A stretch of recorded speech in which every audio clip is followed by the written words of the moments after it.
Hello everyone, first of all good evening to all of you. जैसा कि आप सभी ने थंबनेल में देख ही लिया होगा, आज हमारी ये डीएलएड फर्स्ट सेमेस्टर की एसएसटी की क्लास होने जा रही है स्टार्ट। तो सभी बच्चे हो जाइए कनेक्ट और जल्दी से कर लीजिए चैनल को सब्सक्राइब, ताकि आने वाली हर एक वीडियो की नोटिफिकेशन आप तक टाइमली पहुँच सके। जल्दी से आ जाइए सभी और अपने सभी दोस्तों में शेयर कर दीजिए ताकि सभी के हेल्प हो सके। प्रीवियस वीडियोस में हमने कवर कर लिए थे, लघु उत्तरीय प्रश्न हमारे चल रहे थे। 30 क्वेश्चन हम कंप्लीट कर चुके हैं और अभी तक अगर किसी बच्चे ने प्रीवियस वीडियोस को वॉच नहीं किया है तो वो जा कर के प्लेलिस्ट में वॉच कर सकता है। ठीक है, हाँ, हमारी काफ़ी गैप के बाद ये क्लास स्टार्ट होने जा रही है आज एसएसटी की, क्योंकि बीच में हमने कवर किया है सिलेबस, बाल विकास का हमने सिलेबस कवर कर दिया है और आपका कंप्यूटर का सिलेबस कंप्लीट हो चुका है। क्लियर सभी को? क्लियर है तो कमेंट बॉक्स में कमेंट करिए सभी। फिर आज की क्लास को हम कर लेते हैं स्टार्ट। ठीक है भाई? हाँ, आपका बाल विकास और आपका जो है कंप्यूटर सब्जेक्ट मैंने करा दिया है बिल्कुल कंप्लीट। राजन की सीरीज़ आपकी ये चल रही है, जो कि आपके एग्ज़ाम के पॉइंट ऑफ व्यू से बहुत ज़्यादा यूज़फुल रहेगी। ठीक है, 90+ स्कोर आपका यहीं से होगा अगर आप इसे अच्छे से कर लेते हो। चलिए फिर आज की क्लास को स्टार्ट कर लेते हैं without any delay. Let's start now. सबसे पहला क्वेश्चन है हमारा 31, ग्रामीण और नगरीय जीवन शैली की अवधारणा लिखिए। अब देखो, ग्रामीण और नगरीय जीवन शैली में काफ़ी अंतर होता है, बिल्कुल सही बात है। गाँवों में क्या होता है, अधिकांश लोग खेती बाड़ी करते हैं, अन्न रुई सरसों की महत्वपूर्ण फसल उगाते हैं और गांव के लोग जो हैं वो क्या होते हैं, अधिकतर किसान होते हैं और वहाँ पर सब्जियाँ वगैरह भी उगाई जाती हैं। अब बात आती है शहर की, तो शहर में क्या होता है, लोग नौकरी करते हैं, हर वस्तु खरीद कर यूज़ में लाई जाती है, जबकि गांव में क्या होता है, कुछ चीज़ें खेती बाड़ी से घर की हो जाती हैं तो उनको हम एज इट इज़ यूज़ कर लेते हैं। फिर नगरों में हमें कई प्रकार की सुविधाएं मिल जाती हैं। शहर में हर चीज़ के लिए लाइन लगी रहती है, जैसे कि राशन, बच्चों के स्कूल में प्रवेश के लिए, बस और रेल के लिए, नौकरी के लिए। मकानों की कमी भी शहरों में बनी रहती है। गंदगी भी शहरों में बहुत ज़्यादा होती है। गंदगी के कारण शहरी लोगों का क्या होता है, स्वास्थ्य खराब रहता है। ठीक है, आबादी बढ़ने के कारण शहरों में कूड़ा कचरा भी अधिक निकलता है। आपने भी देखा होगा, अगर आप अपने किसी रिलेटिव के यहाँ गए होंगे, ठीक है, अगर आप गांव से बिलोंग करते हैं और शहर में गए होंगे तो आपने देखा होगा कि वहाँ पर क्या होता है, पॉल्यूशन काफ़ी होता है ना। और अगर शहर में रहते हैं और गांव में गए होंगे तब भी आपने देखा होगा कि वहाँ पर पॉल्यूशन अगर कंपेयर किया जाए शहर का तो पॉल्यूशन काफ़ी कम होता है, गंदगी भी कम होती है। आगे बढ़ते हैं। नेक्स्ट क्वेश्चन है हमारा, आदि मानव से आधुनिक मानव तक की विकास प्रक्रिया में क्या क्या शारीरिक परिवर्तन हुए हैं। अब ये जो क्वेश्चन है आदि मानव वाला, ये भी इम्पोर्टेंट क्वेश्चन है आपका। देखो, आदि मानव के रूप में मानव बंदर या लंगूर का वंशज था या नहीं, इस चीज़ में अभी क्या है, विवाद है। इतना ज़रूर कहा जा सकता है कि आदि मानव बंदरों से काफ़ी मिलता जुलता था। तो आधुनिक जो विद्वान हैं हमारे, उनका मत है कि जो प्राइमेट होता है नरवानर, ठीक है, उससे ही आज से लगभग 5 लाख वर्ष पूर्व ऐसे प्राणी का जन्म हुआ था जो मानव की तरह ही दिखता था। कौन था? प्राइमेट। धीरे धीरे ये प्राणी जो थे वृक्षों से उतरकर अपने पिछले पैरों पर खड़े होकर चलना सीख गए और धरती पर ही रहने लगे। समय के साथ साथ वे अपने प्रयोग भी करने लगे, उनकी बुद्धि का भी विकास हुआ। इस बुद्धि के बल पर ही मानव ने वर्तमान स्वरूप प्राप्त किया। तो इस तरह कहा जा सकता है कि आदि मानव से आधुनिक मानव तक की यात्रा मानव में विभिन्न चरणों में हुई। देखो कैसे, सबसे पहला तो सूक्ष्म और रीढ़ विहीन मानव था, ठीक है। नेक्स्ट है, फिर आगे बढ़ते हैं। फिर कैसा हुआ सेकेंड स्टेप में, जल स्थल चर जीव आ गए, उसके बाद अंडज श्रेणी के आ गए प्राणी, देन नभचर और स्तनपायी जीव आ गए, फिर उसके बाद मानव की उत्पत्ति हुई। ठीक है, फिफ्थ स्टेप पे आगे बढ़ते हैं। नेक्स्ट क्वेश्चन है हमारा, ग्रीष्म ऋतु से आप क्या समझते हैं, समर सीजन से। अब देखो, इसका आंसर काफ़ी लंबा चौड़ा यहाँ पर दिया है, लेकिन आपको इतना लंबा लिखने की ज़रूरत बिल्कुल भी नहीं है। जैसा कि मैं हमेशा ही आपको सिंपल लैंग्वेज में बताती हूँ, एक पेन कॉपी लेके बैठ जाओ और नोट कर लो, ठीक है। हाँ, देखो, ग्रीष्म ऋतु, सबसे पहला पॉइंट आप लिखेंगे कि ग्रीष्म ऋतु का जो काल होता है वो 15 मार्च से लेकर 15 जून तक होता है, ठीक है। 15 मार्च से 15 जून। सेकंड है फिर कि ग्रीष्म ऋतु चारों ऋतुओं में सबसे गर्म होती है और वसंत और पतझड़ के बीच में पाई जाती है। थर्ड पॉइंट आप लिखेंगे कि वर्षा के इस समय में दिन बड़े होते हैं, सॉरी वर्ष के मतलब साल के इन दिनों में क्या होता है, आपने देखा भी होगा, गर्मियों में दिन बड़ा होता है और रात क्या होती है, छोटी होती है, ठीक है, और तापमान गर्म हो जाता है दिन का। थर्ड पॉइंट हो गया आपका। फोर्थ पॉइंट में आप लिखेंगे कि जून जुलाई अगस्त ऐसे महीने होते हैं जिनमें उत्तरी गोलार्ध में गर्मी का अनुभव होता है। क्लियर सभी को? इतना इनफ है आपके लिए। बाकी अगर आपको इसमें से लिखना है तो आप लिख सकते हैं, ठीक है। हाँ, मैंने तो आपको बिल्कुल सिंपल लैंग्वेज में बता दिया है। देखो इसमें क्या लिखा है कि हमारे देश में ग्रीष्म ऋतु का जो काल है वो मध्य मार्च से मध्य जून, वही जो मैंने आपको बोला 15 मार्च से 15 जून तक। मार्च के अंत तक सूर्य विषुवत रेखा को पार करके कर्क रेखा की ओर बढ़ने लगता है और क्या होता है, उच्च ताप की पेटी दक्षिण से उत्तर की ओर स्थानांतरित होने लगती है। अब जैसे जैसे सूर्य उत्तर की ओर बढ़ेगा ताप पेटी भी उत्तर की ओर खिसकेगी, ठीक है। और मार्च महीने में दक्षिण के पठार पर सर्वाधिक तापमान 38 डिग्री सेल्सियस रहता है।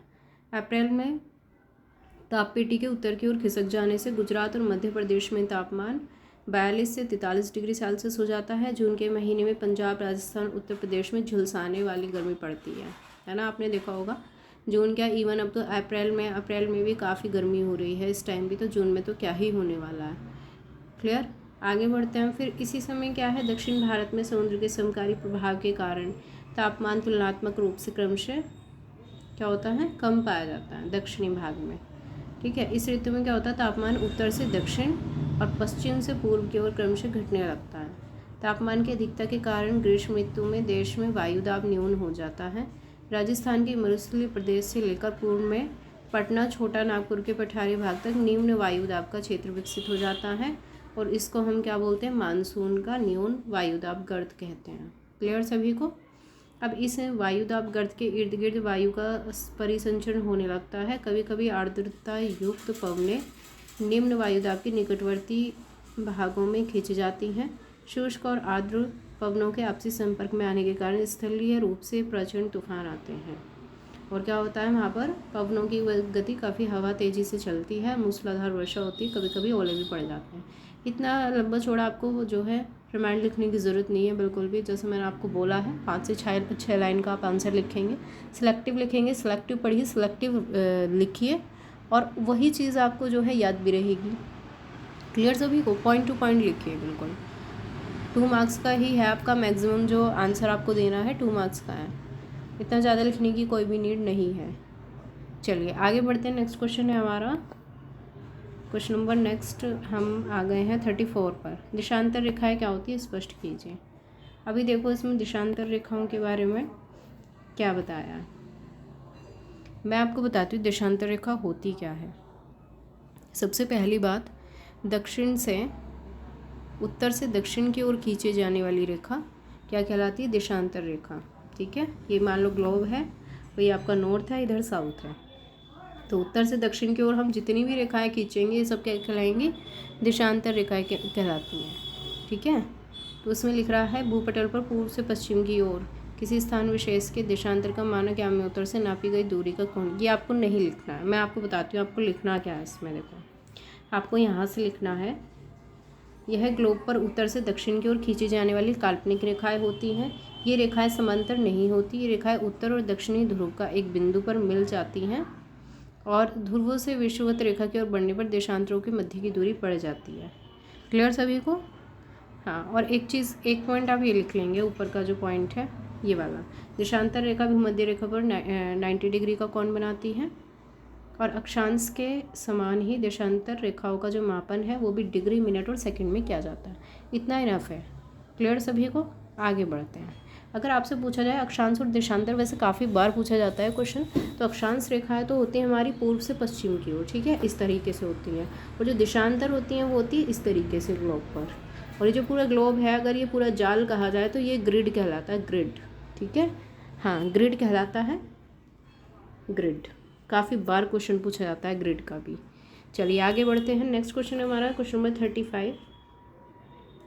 इतिहास जानने के स्रोत या साधन बताने हैं आपको। इतिहास लेखन में सिक्के और अभिलेख किस प्रकार सहायक होते हैं, लिखिए। अब इतिहास जानने के स्रोत क्या हैं, देखो अतीत में पुरातत्व क्या होता है, सबसे पहला होता है पुरातत्व आर्कियोलॉजी, ठीक है। अतीत में मानव द्वारा प्रयोग में लाई जाने वाली वस्तुएं, उनसे निर्मित मंदिरों, इमारतों आदि के अवशेष का अध्ययन क्या कहलाता है, पुरातत्व कहलाता है, आर्कियोलॉजी कहलाता है। इनका अध्ययन करने वाले को क्या बोलते हैं, पुरातत्ववेदा यानी कि आर्कियोलॉजिस्ट। आगे बढ़ते हैं। नेक्स्ट है फिर हमारा पॉइंट कि जब मानव ने लिखना स्टार्ट किया था तब उसे कागज़ का ज्ञान नहीं था। वह लेखों को ताड़पत्र, भोजपत्र और ताम्रपत्र पर लिखता था। कभी कभी क्या होता था, वो बड़ी शिला होते पत्थर वगैरह, ठीक है, उन पर लिखता था। मिट्टी पत्थर के टुकड़ों पर लिखता था। तो ताड़पत्र वृक्ष के चौड़े पत्ते, भोजपत्र जो है एक प्रकार के वृक्ष की छाल है, ताम्रपत्र होते हैं तांबे के टुकड़े होते हैं जिन पर लेख लिखे जाते हैं। क्लियर सभी को। आगे बढ़ते हैं। स्तंभ लेख पत्थर के खंभों पर लिखे लेख, शिलालेख पत्थर की बड़ी चट्टानों पर लिखे लेख होते हैं। आधुनिक इतिहास के विषय में हमें लिखित और मुद्रित दस्तावेजों से जानकारी मिलती है। तो इतिहास की जानकारी के बहुत सारे साधन हैं। आगे बढ़ते हैं। अब देखो दूसरा साधन क्या है इसमें, दूसरा है मुद्रा और अभिलेख। मुद्राओं से तत्कालीन शासक का नाम पता चलता है, उस समय और मुद्रा के आकार प्रकार से उस समय की कला और धातु से आर्थिक जानकारी प्राप्त होती है, ठीक है, उसकी आर्थिक स्थिति का पता चलता है। साथ ही सिक्कों की प्राप्ति स्थल से वहाँ से साम्राज्य विस्तार का भी पता चलता है। गुप्त शासक जो कुमारगुप्त प्रथम थे, उनको इस मुद्रा पर घुड़सवारी करते हुए दिखाया गया है, जिससे कहा जा सकता है कि वो अच्छे घुड़सवार थे। क्लियर सभी को। आगे चलते हैं। कुछ साहित्य के स्रोत भी हैं जिनसे हमें इतिहास के बारे में बहुत कुछ जानने को मिलता है। अब देखो साहित्य के स्रोत क्या हैं, लिटरेचर सोर्स। ताड़पत्रों, भोजपत्रों, ताम्रपत्रों, चमड़े और लकड़ी के पट्टों पर लिखित लेखों के साथ कुछ साहित्यिक ग्रंथों से भी हमें प्राचीन लोगों के रहन सहन, उनके विचार, उनके खान पान आदि के बारे में जानकारी मिलती है। अब देखो ये वाला जो है, ये जो टेबल है, ये आपके लिए very very very most important है। इसमें से क्वेश्चन पुटअप किए जाते हैं कई बार। वैसे ये मैंने आपको कम्युनिटी में भी शेयर की थी, अगर किसी ने नहीं देखी है तो वहाँ से वो इसे देख के नोट कर सकता है। देखो इसमें जो वेद दिए गए हैं और इनके पुस्तकों के नाम और उनके लेखक दिए गए हैं, ये याद कर लेना। रामायण के रचयिता और महाभारत के कई बार पूछा जाता है ये भी, ठीक है। रामायण किसने लिखी है, वाल्मीकि ने, और महाभारत वेद व्यास जी ने। नेक्स्ट फिर अर्थशास्त्र। अर्थशास्त्र के लेखक कौन है, चाणक्य हैं। राजतरंगिणी के कौन है, कल्हण है। इंडिका कई बार पूछा जाता है कि इसके लेखक कौन है, तो कौन है, मेगस्थनीज है, यूनानी राजदूत थे ये, ठीक है। हाँ, नेक्स्ट है फिर वही मेगस्थनीज के बाद है फाहियान चीनी यात्री, ठीक है, और हेनसांग। इन दोनों से काफ़ी क्वेश्चन पुटअप किए जाते हैं। आगे बढ़ते हैं। अब देखो इस प्रकार अगर देखा जाए तो हमें ये पता चलता है कि पुरातात्विक और साहित्यिक दोनों प्रकार के स्रोत से हमें इतिहास की जानकारी मिलती है, ठीक है। और विदेशी यात्रियों के जो विवरण है उनसे भी हमें तत्कालीन इतिहास की जानकारी मिलती है। इतिहासकार इन्हीं स्रोतों से उस समय की पशुपालन व्यवस्था, कृषि की व्यवस्था, व्यापार की, काम धंधे क्या थे उस टाइम पे, नाप तोल, लेन देन आदि के आधार पर आर्थिक, घर परिवार, स्त्रियों की स्थिति, शिक्षा, रहन सहन, खान पान, वेशभूषा, मनोरंजन, त्यौहार, मेले आदि के आधार पर सामाजिक, राजा प्रजा, प्रशासन, सुरक्षा, सैन्य व्यवस्था के आधार पर राजनीतिक, कला, आचार विचार, ज्ञान विज्ञान की मान्यताएं, धार्मिक विश्वास, देवी देवता, पूजा पाठ, परंपराओं के आधार पर धार्मिक और सांस्कृतिक स्थिति का चित्रण करते हैं और उसे जनसाधारण तक पहुँचाते हैं। तो देखो इन सभी चीज़ों की हमें जानकारी प्राप्त होती है इन साहित्य के स्रोतों से भी, और जो बाकी की चीज़ें दी गई हैं उन स्रोतों से भी। क्लियर सभी को। आपको इतना बड़ा नहीं लिखना है, मेन आप इसमें से 5 से 6 पॉइंट ही लिखेंगे। आगे बढ़ते हैं। नेक्स्ट क्वेश्चन है हमारा क्वेश्चन नंबर 36। सिंधु घाटी की सभ्यता की आर्थिक, धार्मिक और नगरीय व्यवस्थाओं के विषय में 3 पंक्तियाँ बताइए। तो देखो सिंधु घाटी की जो आर्थिक व्यवस्था थी वो कैसी थी, वहाँ उस टाइम पे गेहूँ, जौ, कपास, मटर, खजूर, अनार आदि की खेती की जाती थी। फिर है पशुपालन क्या होता था उस टाइम पे, ये लोग बैल, ऊँट, भैंस, भेड़, गधे, बकरी, सूअर, हाथी, कुत्ते, बिल्ली आदि को पालते थे। आगे बढ़ते हैं। नेक्स्ट है हमारा पॉइंट व्यवसाय। देखो व्यवसाय क्या हुआ करता था उस टाइम पर, अर्थशास्त्र, आभूषण, वस्त्र क्लियर। फिर है नापतोल के क्या साधन थे, तो सीपी के टुकड़े और बाटों का प्रयोग किया जाता था। बाट तो आपने भी देखा होगा, है ना। नेक्स्ट है फिर धार्मिक व्यवस्था क्या थी उस टाइम पे। धार्मिक दशा जो थी, शिव की उपासना, मातृ देवी की उपासना, लिंग योनि की उपासना, वृक्ष और पशुओं की उपासना। वृक्षों में पीतल, महुआ, तुलसी, पशुओं में कुबड़ वाला बैल और सांप की उपासना की जाती थी। ठीक है।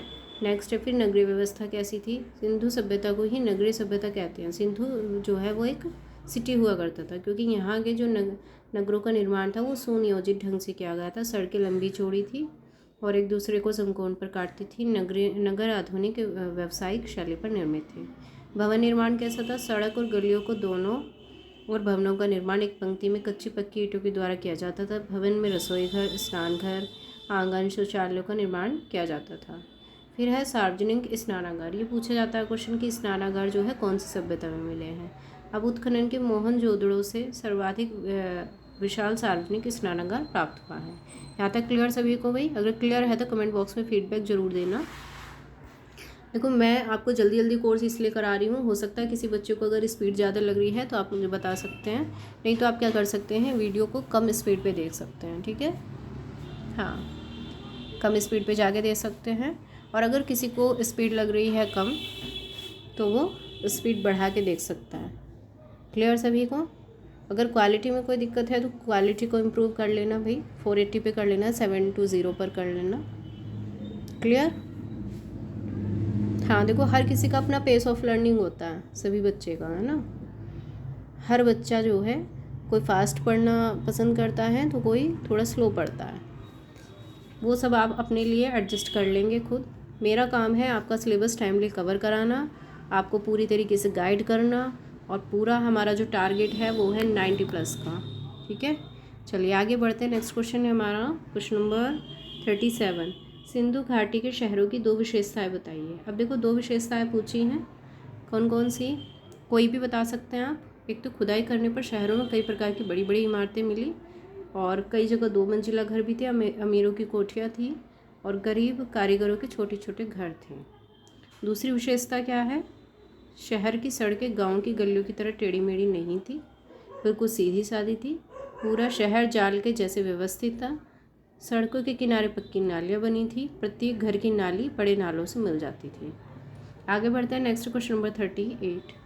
हड़प्पा सभ्यता में सामाजिक संगठन किस प्रकार से विभक्त था। तो ये 4 वर्गों में विभक्त था हड़प्पा के टाइम पर। प्रथम वर्ग में तो विद्वान और पुरोहित लोग आते थे, ज्योतिष और वैद्य।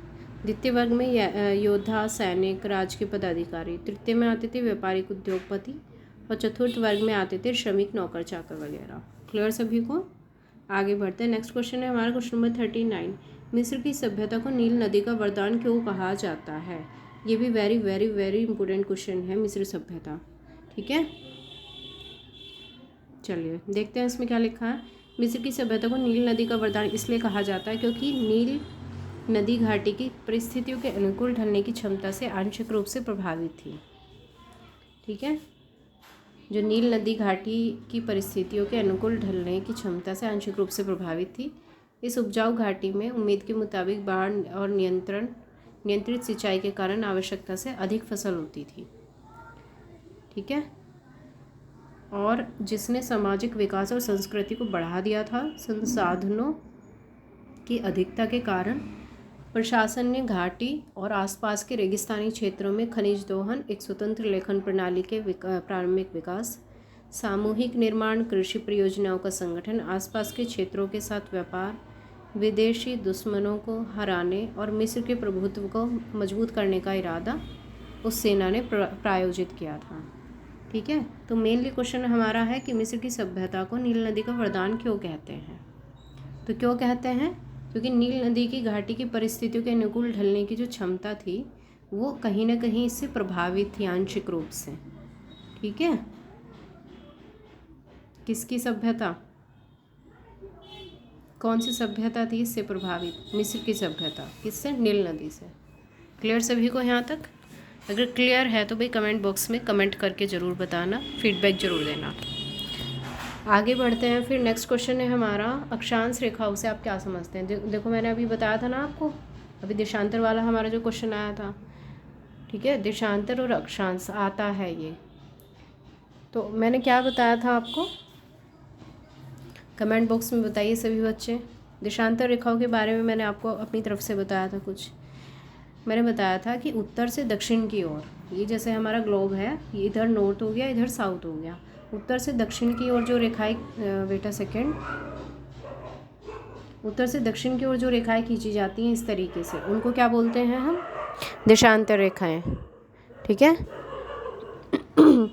और इसी तरीके से अगर जो पूर्व से पश्चिम की ओर रेखाएं खींची जाती हैं तो उनको क्या बोलते हैं, अक्षांश रेखाएं। क्लियर सभी को? हाँ, तो आप सिंपल लैंग्वेज में ही लिखेंगे, जैसा मैंने आपको बताया है कि पूर्व से पश्चिम, ग्लोब पर पूर्व से पश्चिम की ओर खींची जाने वाली काल्पनिक रेखाओं को अक्षांश रेखाएं कहते हैं। क्लियर? और इसे भूमध्य रेखा और विषुवत रेखा के नाम से भी जाना जाता है। और ये जो है, ये रेखा पृथ्वी को 2 बराबर भागों में बांटती है। अब देखो, इसका आगे दिया है कुछ महत्वपूर्ण अक्षांश रेखाएं दी हैं। 0 डिग्री अक्षांश को भूमध्य रेखा कहते हैं। ठीक है, 0 डिग्री अक्षांश को क्या कहते हैं यहाँ पर हम, भूमध्य रेखा, विषुवत रेखा। फिर 23 डिग्री उत्तरी अक्षांश को कर्क रेखा कहा जाता है। 23 डिग्री दक्षिणी अक्षांश को मकर रेखा कहा जाता है। और 66.5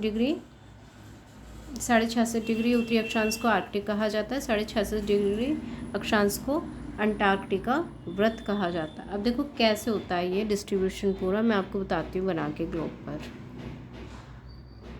देखो भाई, ये किस तरीके से होता है, चाहो तो आप इसे अपनी कॉपी पर बना लेना, आपको हेल्प करेगा एग्ज़ाम में समझने में काफ़ी। ये होता है हमारा ग्लोब। बीच की जो ये रेखा है ये कहलाती है हमारी 0 डिग्री भूमध्य रेखा या फिर विषुवत रेखा। क्लियर? अब अगर हम उत्तर की तरफ चलें तो यहाँ पर जो हमारी ये रेखा होती है 23.5 डिग्री की, ये कर्क रेखा कहलाती है। इससे ऊपर ये हमारी 66.5 डिग्री की कहलाती है।